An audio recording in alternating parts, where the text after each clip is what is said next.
Awaiting President-elect Donald Trump's very first public speech since his stunning Election Day victory. This is Outnumbered. I'm Meghan McCain, and here today, Sandra Smith, co-host of After the Bell on Fox Business, Melissa Francis, Democratic strategist Julie Rodzinski, and today's hashtag One Lucky Guy, the executive producer of Imus in the Morning, Bernard McGurk, and sir, you are outnumbered. Well, thank you very much. I'm honored to be outnumbered, and by the way, happy Friday Eve. Happy Friday Eve. Great day. First day of November.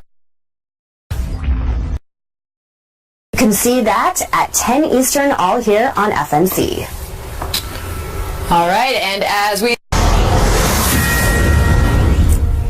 Fox News Alert, we are awaiting President-elect Donald Trump's very first public speech since his stunning Election Day victory. This is Outnumbered. I'm Meghan McCain, and here today, Sandra Smith, co-host of After the Bell on Fox Business, Melissa Francis, Democratic strategist Julie Rodzinski, and today's hashtag One Lucky Guy, the executive producer of Imus in the Morning, Bernard McGurk, and sir, you are outnumbered. Well, thank you very much. I'm honored to be outnumbered, and by the way, happy Friday Eve. Happy Friday Eve. Great day. First day of November. The holiday season is in full swing right here. The Christmas tree got lit last night. I'm a happy guy to be sitting here with you ladies. Oh, you're pumped up. I like it. Up, baby. Awesome. I'm loving it. Come on, it's a great day. And with the news that's following later on, this is fantastic. I love the whole thing. Wow. All right. Let's get this thing started. What is he drinking? President-elect Donald Trump is on his way to Indianapolis. There you see his plane and Mr. Pence's plane. Both men are heading out to visit Carrier's factory and announce a deal to keep 1,000 jobs in Indiana. It's an agreement that allows Mr. Trump to deliver on one of his biggest campaign promises before even taking office. After his speech, he'll head to Cincinnati, Ohio to kick off his thank you tour. It's all to honor his supporters in states that helped him win. You know, Bernie, I'm going to go to you first. There's a little bit of controversy about this thank you tour. I actually thought a lot about it. I'm a fan of it. I compared it to Howard Stern thanking his affiliates when he became #1 in each market. What do you think of him going on this tour? I think it's fantastic. It shows that he wants to give back. I mean, it's unprecedented, first of all. It's fantastic. Look, if Hillary had won, she'd be on a yacht somewhere in the Caribbean with the elites, with Beyonce and Jay-Z or whatever. This shows that he's in touch with the common man. Look, a week ago, this campaign right now is swimming. It's at a peak. A week ago, it was in disarray. There were people by a bunch of Nazis. Everybody was talking about that stuff. And now he's putting people back to work. He's only the president-elect. He's putting people back to work. He's thanking the people. I think it's a great time. And all these naysayers talking about, let's wait and read the fine print and all that stuff. Just relax. Real people are actually getting jobs back. We should be happy, at least for a day. Melissa, I want to go to you on this Carrier deal. He saved 1,000 jobs out of 2,100 jobs that were originally going to go to Mexico. Right. What do you make of this deal? I do think it's genius. Of course, he used a combination of carrots and sticks, right? They were going to pull back some of the tax incentives that that company was getting to be in that state, and they put pressure on the parent company, United Technologies, who makes jet engines. They sell missiles to the government, all kinds of things. They said, wait a second, we do a lot of business with you. We do not want you taking these jobs overseas. Down to Mexico. At the same time, I don't like inefficiency in the economy, so they have to make it work economically. He can do that by lowering the tax burden, lowering the regulation. Transportation, they spend less on that because they're closer to where the goods will finally go. You've got to make it make economic sense, because if it doesn't, then the products are just more expensive. That doesn't help anyone. But he's smart enough to go through and make the deals work, and he can replicate it. I think the Obama administration was too stupid and lazy, yes, I said it, to get out there and make more deals like this. On that note, in Steve Mnuchin's words, he said the president-elect and the vice president-elect picked up the phone and called the CEO of United Technologies and told them we want to keep jobs here. Can't remember the last time a president did that. This is part of his thank you tour. He said jobs, jobs, jobs. This is what he campaigned on. He's picking up the phone and guess what? Calling American businesses, the CEO of major corporations in this country, and asking what do we need to do to keep those jobs there. Listen, he's following through. He said he was going to put killers in place. So far he's putting Steve Mnuchin. He just put Wilbur Ross at the helm. Commerce Secretary. As a compliment, he meant killers, as we always remind everybody, to do this, to keep these jobs here. So amazing to see him already doing this in, what, week 4 as President-elect Trump? The question I want to ask both of you, because you're obviously financial experts, they get $7 million in tax breaks, the carrier systems. Is that normal? Is that I have no criticism of this? I have no problem with tax incentives because you're letting a company keep the money that it's making. I think anytime we hand money over to the government, they waste and abuse it. So I don't like revenue going to the government. They're keeping more of what they have. They were going to take away those incentives if they moved the job away. So to me, I don't have a problem with it, but I know that there's a lot of criticism out there. Julie, this is obviously Mike Pence's home state. I'm sure this had played a factor into this. Sure. What do you make of all of this? Well, first of all, it did because of the fact that Indiana is giving them the incentive, so Mike Pence happens to be the governor of Indiana. But look, it's $7 million in tax breaks, as you pointed out. 800 jobs stay, which is wonderful for those 800 people. 1,300 are still moving to Mexico. So it's not that he's keeping all the jobs here. But to me, what's fascinating about this is I'm not sure that there's a commitment from Carrier after they get these incentives to actually stay. And I've seen this happen a lot on the state level, where you get tax incentives on the state level to stay. The companies accept the incentive and then move. And so, to me, the follow-up and the devil's in the details Julie, here. only if it's not economically beneficial for them to not stay here. But my point is, it's always going to be cheaper for them to move to Mexico. And in fact, that's what the head of Carrier, that's what the CEO of Carrier said. He still believes in free trade. They're still moving 1,300 jobs to Mexico, so they obviously believe that it's still in their economic interest to move a great chunk of these jobs to Mexico. These 800 jobs eventually could also go to Mexico after they collect these tax incentives. So to me, the question is, what's the commitment to keep these jobs here permanently? And secondly, for all the Republicans, the conservatives out there, and I know there's a huge split between the populists and old-fashioned conservatives, you are picking winners and losers here, because if you're a company now, you're going to say, hey, I'm going to threaten to move offshore tomorrow if you don't give me the same kind of what you're saying, but we kind of agree in a way, because what you're saying is that over time it has to make economic sense. Sure. They can't just strong-arm them into keeping them here. It has to be economically beneficial, and Trump achieves that by making the regulatory burden lower, the tax burden and lower. improving the overall economy in America. But you're telling me be more productive here. I mean, a worker here is worth more than a Mexican worker with less training. I mean, it's got to, in order for them to keep the promise and to really stay, you're right, in the long run, it does have to make economic sense. We have to make this economy stronger, more receptive to companies. The part that I hope I'm wrong about, but I think a lot of conservatives would agree with me on, is it will be cheaper ultimately to use foreign labor. It just is. You have to pay them less. You don't know that.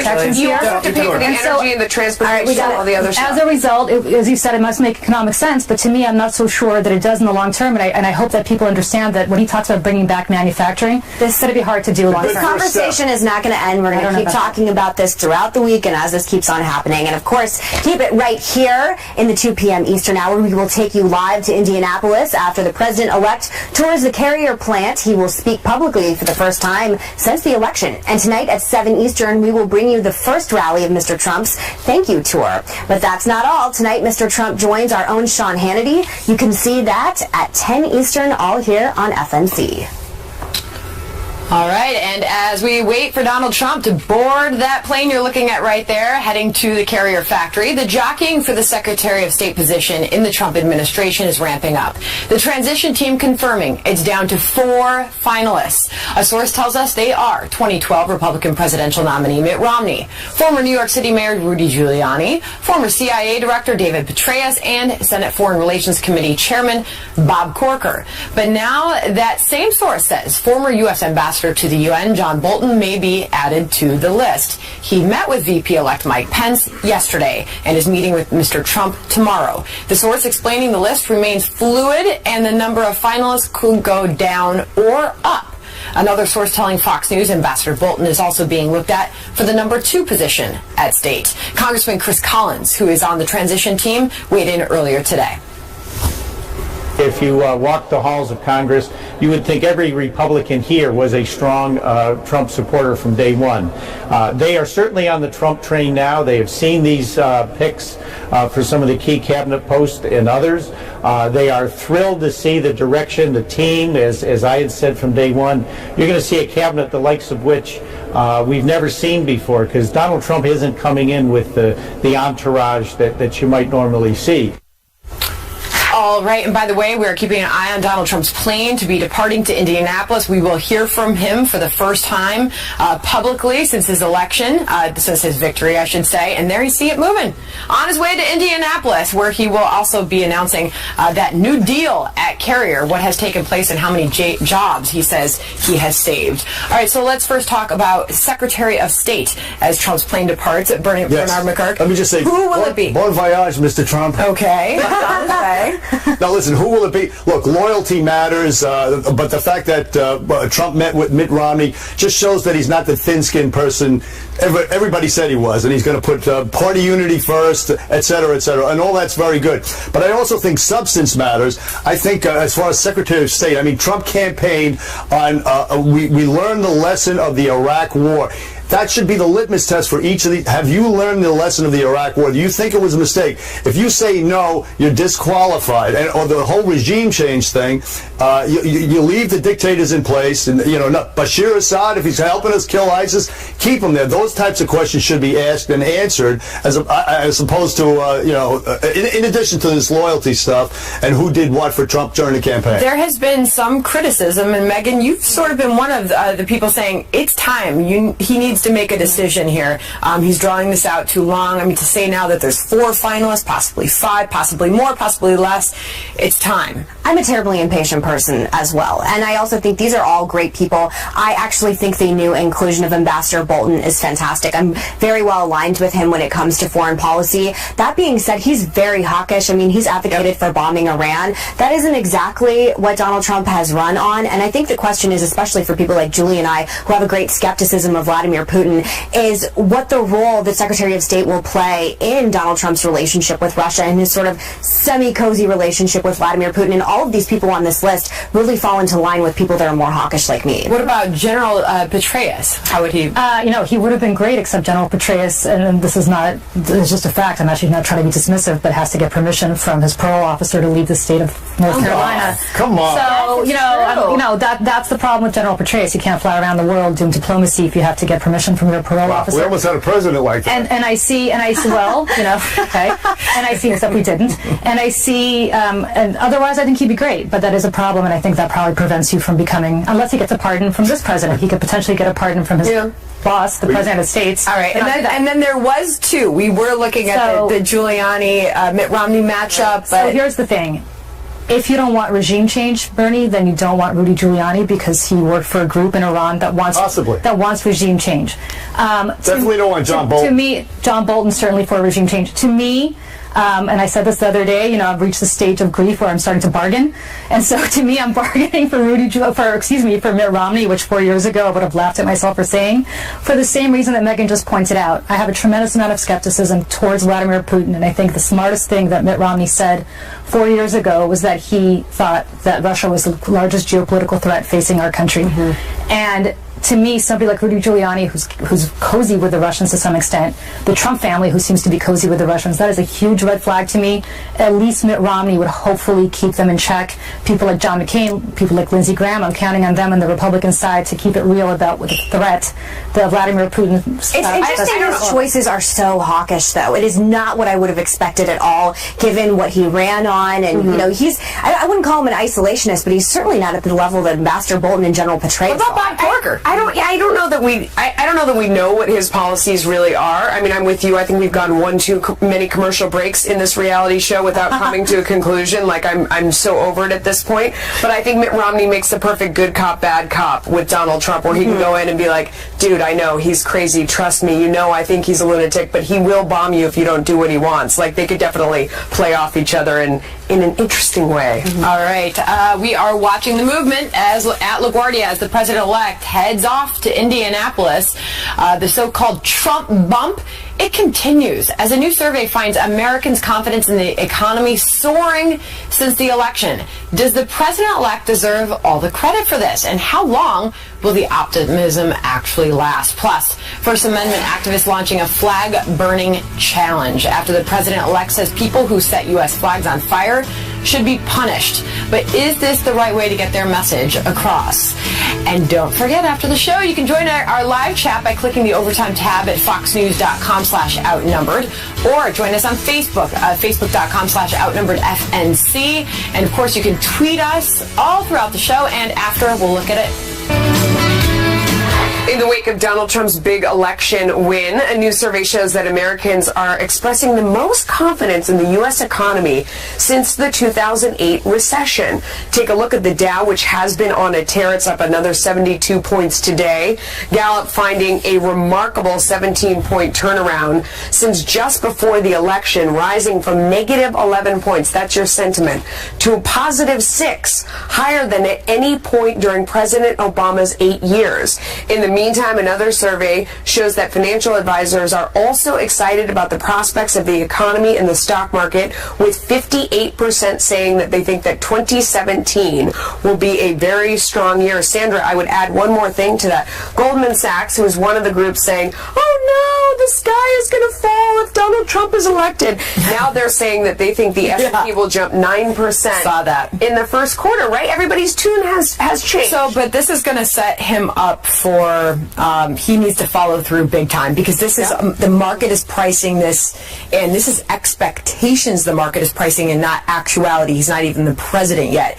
That being said, he has certainly led to an optimism in the market that we haven't seen. Animal spirits. I mean, it's unbelievable. I mean, not to get wonky, but if you looked at the bond market, people are coming out of the bond market like we haven't seen in decades and going into the U.S. stock market. It is a sign of confidence from the average American investor.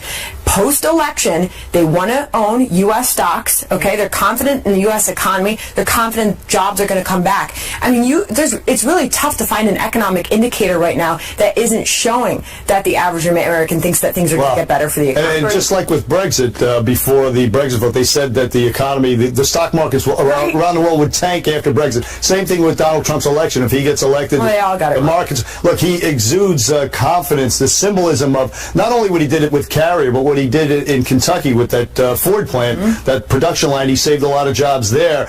And the fact that he's going to have a pro-America energy policy, all these things, he's going to lift the burdens off of businesses here. People see that, and they know that it's going to be a successful place. They want to get in on it. And if I could get one more thing in too, Melissa, is the U.S. housing market. Everyone can relate to this, because for most people, this is the largest asset you own or will ever own. We are looking at housing prices in the U.S. right now that are back up to record highs. We haven't seen these prices in over 10 years. Yeah. And so that to me says a lot about where people are right now. Given that he obviously isn't president yet, and so he hasn't enacted any other policies other than what's happening with Carrier, is this just enthusiasm at such change that we have ushered in an entirely new president with an entirely new ideology? Like, is this just hopeful for the future? Is this where Americans are at? It's getting the gears back to work. It's this idea that there's somebody in charge who understands how business works and can get the gears rolling again. But Julie, I think you would point out too that it can be dangerous. I mean, we're getting way out over our skis in terms of expectations. Well, that, and also, look, if you're in the market, and I think most people are in the form of pensions or any other 401ks, this is great news for you, because obviously Wall Street is thrilled. He's got Steve Mnuchin, a Goldman Sachs guy, now basically in charge of the Treasury Department, or about to be. You've got Wilbur Ross, who's also a big Wall Street guy. So I don't know if Wall Street is so much thrilled about this. Of course it's Wall Street, because he's getting rid of Dodd-Frank. He's getting rid of all the regulations that Wall Street hated. So if you're Wall Street, then why was Wall Street so for Hillary Clinton? Because don't forget, he made Luke Blankfein the Antichrist during the campaign, and of course flips and turns that around and obviously puts all these Goldman people in charge. They realized that maybe what he was saying during the campaign, this populist message, did not obviously come to fruition with a lot of these appointments. But I will say this, I don't know how much the market doing so well, unless the market has done well over the last 8 years as well, because don't forget where we were in 2009 versus where the market is today, whether that trickles down to the average person that voted for him in places like Ohio or Indiana who expect these manufacturing jobs to come back. And so what happens on Wall Street and what happens with the stock market is not necessarily a leading indicator of what happens with their jobs. Totally, and that's why we were talking about consumer confidence at the top as well, as that's really high. You see more people out there spending this holiday season, getting the gears going. You mentioned housing prices. That's another one. So we are so far seeing the average pocketbook go up as well. But you're right, it's only time will tell, as always. We now know the Ohio State attacker praised radical cleric Anwar al-Awlaki on Facebook, and ISIS has claimed him as one of its soldiers, but the FBI says it's still too soon to say whether the attack that left 11 people wounded was terrorism or not. How much more do we need to know about this one? And House Minority Leader Nancy Pelosi has her work cut out for her after facing the toughest challenge yet to her leadership position. The RNC even mocking her victory, saying Democrats doubled down on the status quo. Is it time for new blood on that side of the aisle, or can Pelosi unify her party?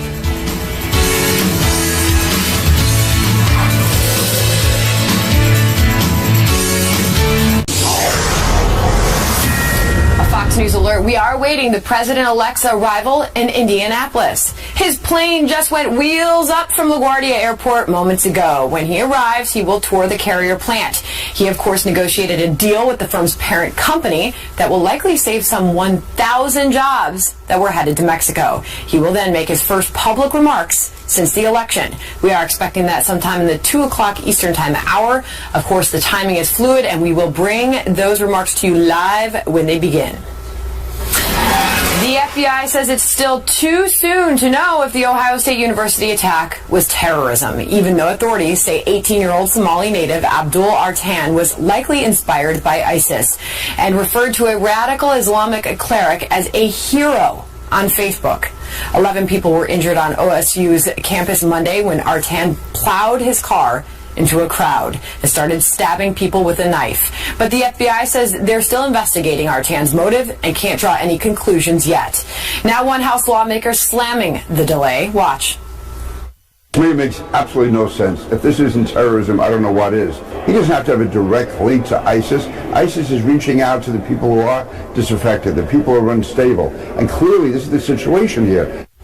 I don't know what about this isn't easy to look at and decide. I'm sure Julia will tell me otherwise, that this is terrorism. It's got to be some kind of joke. I mean, it's not a joke because it's not funny, but what it is, I believe, is another manifestation of the politically correct policies of this administration, the Department of Justice. Remember the FBI terrorism guidebook? They purged a bunch of things from it. You weren't allowed to use words like Muslim, Islam, Muslim Brotherhood, Hamas, Sharia were not mentioned. You can't mention it still. And it failed to prevent Boston, Orlando, San Bernardino, and similarly, that's why they're slow here. They were hoping it would be just gun violence or something like that. This is what got partially, in no small part, Donald Trump elected president, is this type of pussyfooting around with a clear case of terrorism and not coming down hard on it with 2 feet immediately and calling it what it is, calling it out for what it is. I just wonder, Julia, why would they hesitate to name this what it is? I hope they don't. It sounds to me very much like it is terrorism, so I don't know what the delay is, but I hope they explain to us what the delay is, because I'm not sure of their protocol, and again, I'm hypothesizing here, if their protocol is to do a complete investigation before labeling something, or whether they can label something first while they're continuing their investigation. Until I have the answer to that, I don't know the protocol for it, but it certainly sounds like terrorism, and I believe we all agree that it almost certainly is terrorism. Again, I don't know if that's an internal thing for them not to be able to label it. Nothing makes me angrier, nothing gives me more anxiety than this. 100%. I was interviewing a counterterrorism expert yesterday on my radio show, Ryan Morrow, and he was saying just the Facebook posts of this guy is enough that would have alerted him that he needed to contact authorities. And if he did know this person on Facebook, he would have called him and recorded the conversation to see what he was up to. The problem, like you said, Bernie, is we're living in this heightened PC culture where our authorities won't even label terrorism when we have a person who has allegiance to ISIS and is saying he thinks the head of ISIS is a hero. If those two things aren't terrorism and that's not radicalization, I understand why we're losing the war on terror, because if we're not defining it, how can we defeat it? And I agree with you, this PC culture is going to kill us. It's going to be the end of America unless we start facing up. It's really dangerous. It is dangerous. I think one thing that we really need to focus on and figure out here is when was he radicalized, because he was before he came over here. I mean, even so so many people have raised the question. You look at pictures of him. Was he really 18 years old? He lived bald in like I am. mean, He's got no hair. He lived in Pakistan from 2007 to 2014, and my biggest problem with this specific case is why aren't we flagging people who are going back and forth to Pakistan and then back here in the United States? If I'm going back and forth to a country that hoards terrorists, Osama bin Laden was caught in Pakistan, why aren't we flagging these people? And I know Kennedy is one of the people that say will infringe on personal rights. I don't care. Everyone needs to grow up here because these people are going to continue doing this in this country unless we start protecting ourselves. Listen, Trump too many similarities to the San Bernardino case in so many different ways, and it seems like we're falling down in the same place. There are a lot of different things out there. We need to catch some harder than flag. It others. doesn't necessarily mean this. Trump was smeared as a bigot when he warned about Somali refugees. Now he looks like a visionary. People the one thing I will say, people need to, if you see something, if I have a friend who is Muslim that is starting to say type of things that this gentleman said, this psycho said on Facebook, you need to start alerting people. And I think people are so scared of being called Islamophobic and anti-Muslim that they won't alert authorities, and it's just so impossibly dangerous. Makes me insane! Thank you. All right. House Minority Leader Nancy Pelosi is now working to bring the Democratic Party together after she faced the toughest challenge to her leadership post yet. Ohio Congressman Tim Ryan got 63 votes in the election yesterday, about a third of the caucus. But Democrats ultimately chose to stick with the woman who has led the party to its smallest congressional minority since 1929. She spoke after the results. We have a responsibility, and we embrace the opportunity that is presented. We know how to win elections. We've done it in the past. We will do it again. Congressman Ryan had warned that if Democrats couldn't figure out how to reconnect with the working class, they would never win back all the seats they've lost. The RNC seems to agree, saying in a statement, despite Nancy Pelosi keeping her caucus firmly in the minority for 6 years, Democrats inexplicably kept rewarding her. Voters have repeatedly rejected Pelosi's liberal agenda of higher taxes, weak border enforcement, and government-run health care. Yet out-of-touch congressional Democrats have chosen to side with the Washington insiders to pursue more of the same. Meantime, Democratic Congressman Kirk Schrader of Oregon, who backed Tim Ryan, saying he felt like he was signing his party's death certificate. And this. It's not a popularity contest. This is about the math. We got crucified in 2010. As a result, all the governorships, state legislatures, all fled, huge majority of Republicans. That's not going to change the next couple of years unless our message and our electoral strategy changes. We had a pure social, cultural agenda for this election cycle. Coming out of our House, coming out of the presidential candidate, it has to include economics. People vote their pocketbook. Julie, I'm going to go to you. The definition of insanity is repeating the same action over again and expecting different results. I'm thrilled. Keep only talking to liberals on the East Coast and in San Francisco. I love it. We'll keep winning elections for forever. All right. I'm going to once again eat some crow here, as I have been over the course of the last month, and say something that I think... You've been a very good sport. Thank you. No, but I'm going to say something that I think my fellow Democrats, especially those in the House that just voted for Nancy Pelosi, need to think about. For, what now, a year and a half, 2 years, I've been talking about the vaunted model and how we've modeled our voters. And what I think I lost sight of is the fact that we never had a unifying message for the country, that we looked at segmentation, that we looked at too much math, as I keep talking about, that we looked at what would appeal to Melissa Francis's demographic versus Bernie McGurk's demographic versus somebody else's demographic, but not at what would appeal to this entire couch. We're all pretty demographically similar, but what would appeal to the entire country and the whole basket of, I don't want to say non-deplorables, but the whole basket of everybody who's in this country. And Nancy Pelosi's been part of that problem. I personally have been part of that problem as well, but I have now recanted and I have now analyzed what needs to be done. I think the problem with renominating Nancy Pelosi and making her the minority leader once again is that Democrats have not done that kind of analysis, that they are, as you said, doing the same thing over and over and over again. I don't know much about the people that were running against her, but I do believe that we need change. I do believe that we need to talk about a more unifying message. I think we need to stop segmenting our voters. I think it's exactly what that gentleman just said, which is people, remember Bill Clinton, it's the economy, stupid. I thought about what people had in common who won elections. 1984, it's Morning in America, right? Bill Clinton, 92, it's the economy, stupid. Barack Obama in 2008, hope and change. Donald Trump this time around, make America great again. It was a unifying message that everybody could sign up for, regardless of what your demography was. And that's something, I'm sorry, but that's something that I think Democrats in the House, by renominating Nancy Pelosi, fail to see. We need a leader who's able to do that. It may not necessarily be the House leader, but it needs to be somebody like that. I think it's simpler than that in the case of Nancy Pelosi. I think you're right in everything you said, but I think that particular vote is about money, money, money. No question. But Nancy Pelosi controls so much money, and she is so good at sending it downstream to everybody for their re-election, that there was a terror of divorcing yourself at this time when everything as a Democrat seems to be falling apart. The last thing you want to do is get off the money train, and that's what was one of the main motivating Absolutely, you're factors. so right about that. That's the only train they got. I mean, you're talking about Tim Ryan. I mean, he is a Rust Belt Ohio State congressman. Why not take a chance on somebody new? Good question. Excellent question. Look, this would be like if you all of a sudden Cuba had democracy and they voted Raul Castro back into office. It would be so stupid on their part, which is what the Democrats Okay, but that ship sailed already. And by the way, yes, but it's where's Nancy Pelosi's sense of nobility? She should have fallen on her own sword and let somebody else get out of the way. I mean, just for the sake of the party. Yep. I mean, it just doesn't make it. A guy like that, Ryan, would have been perfect. So now you have the head of the Senate Democrats is a New York City liberal, Chuck Schumer, and a San Francisco liberal, head of the House Democrats. It's just the same mess they were in, and they're just repeating the same As mistake. Congressman Ryan said, we got wiped out in the Midwest and we're toxic in rural America. But yet, even now that this is already done, Pelosi's there, what is the strategy? I know you're saying it's going to be focused on the economy, but how do Democrats suggest that you do that? What is the first step that they're even going to take to try to reach out to rural I have no idea, and it's probably for a much longer story, the much longer segment that we have time for, but they better